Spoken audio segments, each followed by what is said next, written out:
Hello everyone, myself Dhruv Gupta from class 12th A. My topic is titration. I have to perform an experiment to determine the molarity of given KMnO4 solution by titrating it against standard solution of oxalic acid.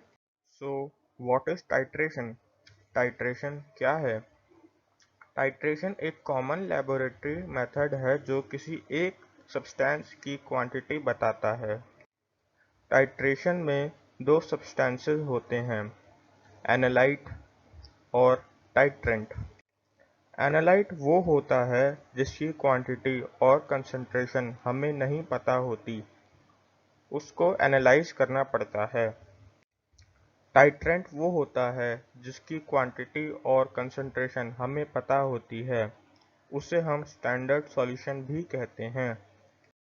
For this experiment we need oxalic acid, potassium permanganate solution, 1 molar sulfuric acid, chemical balance, burette, burette stand, pipette, conical flask, funnel, measuring flask, weighing bottle, white tile, burnet, wire gauze.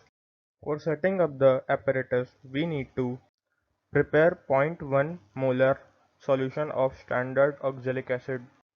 Then we titrate the given KMnO4 solution against standard solution of oxalic acid. अब हम 0.1 molar oxalic acid की preparation करेंगे। हमें केवल 100 ml solution बनाना है oxalic acid का जिसकी molarity 0.1 हो। इसके हिसाब से हमें ऑक्जेलिक एसिड का रिक्वायर्ड मास चाहिए। तो हमारी मोलारिटी है 0.1 और वॉल्यूम है 100 ml यानी 0.1 लीटर। तो नंबर ऑफ मोल्स 0.01 हो जाएंगे।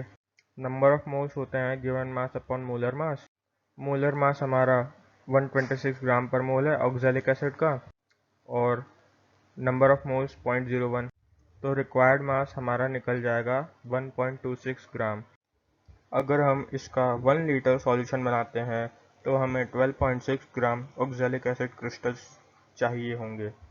अब सॉल्यूशन बनाने के लिए हमें वॉच ग्लास को केमिकल बैलेंस पर रखना होगा। 1.26 ग्राम ऑक्जेलिक एसिड के क्रिस्टल को वे करना होगा। फनल की हेल्प से वेड क्रिस्टल को मेजरिंग फ्लास्क में डालने के बाद फ्लास्क में डिस्टिल्ड वाटर पोर करना होगा फनल की मदद से। डिस्टिल्ड वाटर को प्रिसाइजली 100 ml के मार्क तक भरना होगा। हम पिपेट की हेल्प भी ले सकते हैं इसमें। अब हमें ऑक्जेलिक एसिड को अच्छे से डिसॉल्व करना होगा। हमारा स्टैंडर्ड सॉल्यूशन बन गया। फ्लास्क को कॉर्क की मदद से सील कर दिया। तो ये रहा हमारा टाइट्रेशन का सेटअप। ये है पोटेशियम परमैंगनेट का सॉल्यूशन, ये है ब्यूरेट, ये है ब्यूरेट स्टैंड, कोनिकल फ्लास्क जिसमें है ऑक्जेलिक एसिड और H2SO4 का solution.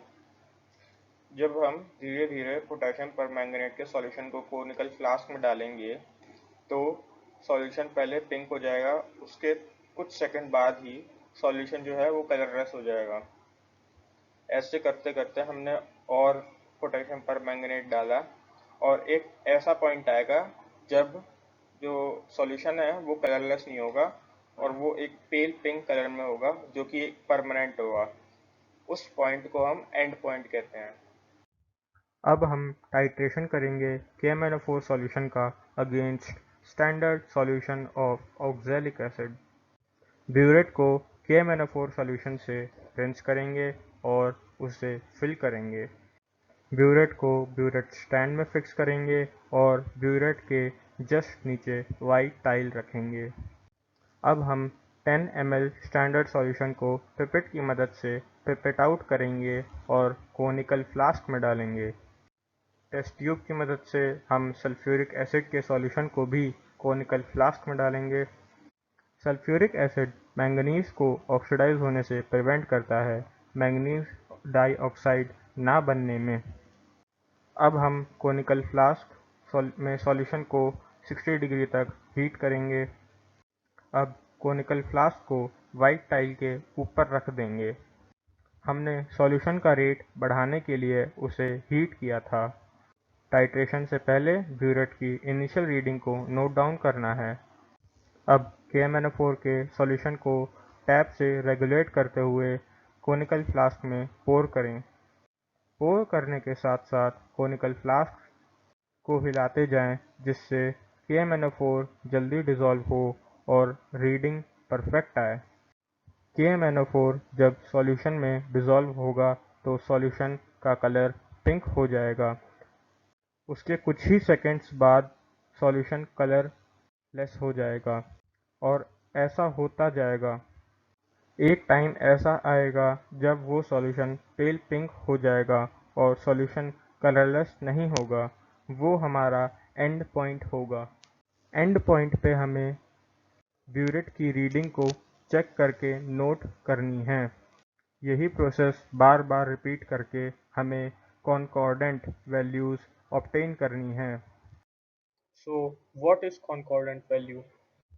If readings have been taken several times and the readings are identical or very close to each other, then they are described as concordant.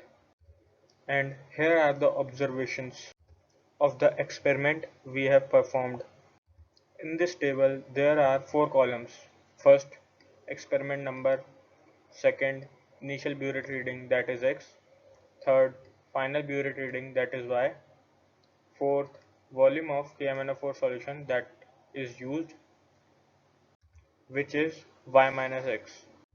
The first column shows us number of experiment we have performed. Second and third shows the initial and final burette reading respectively. Fourth tells us the net volume used in titrating the KMnO4 solution, and by this we will obtain concordant value, which will be used to calculate the molarity of KMnO4 solution. Here we have calculations of determining the molarity of potassium permanganate solution. The ionic equation of the reaction is 2 permanganate ions plus 16 H plus ions plus 5 C2H4 2 minus ions, which gives 2 manganese ion plus 10 CO2 plus 8 water.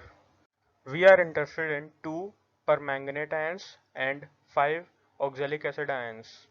To calculate the concentration of given KMnO4 in terms of molarity, the following formula is used. A1M1V1 is equals to A2M2V2, where A1 and A2 are stoichiometric coefficients of oxalic acid and KMnO4 in balanced chemical equation. A1 is equals to 2, A2 is equals to 5, where M1 and M2 are the molarities of oxalic acid and KMnO4 respectively, and V1 and V2 are the volume of oxalic acid and potassium permanganate respectively. Therefore, the number of moles of KMnO4 is equal to the number of moles of oxalic acid. So we have 5M2V2 is equals to 2M1V1. We know the volume of potassium permanganate solution used in titration and molarity of oxalic acid and its volume. So we can determine the molarity of potassium permanganate solution, that is 2M1V1 by 5V2. Here are some precautionary measures that should be followed. Clean all the apparatus with distilled water before starting the experiment and then rinse with the solution to be taken in them. Rinse the pipette and burette before use. Potassium permanganate is dark in color, so always read the upper meniscus. Use dilute sulfuric acid for acidifying the potassium permanganate. Take accurate readings once it reaches the end point and don't go with average readings. Use anti-parallax card or auto-parallax card while taking the burette readings.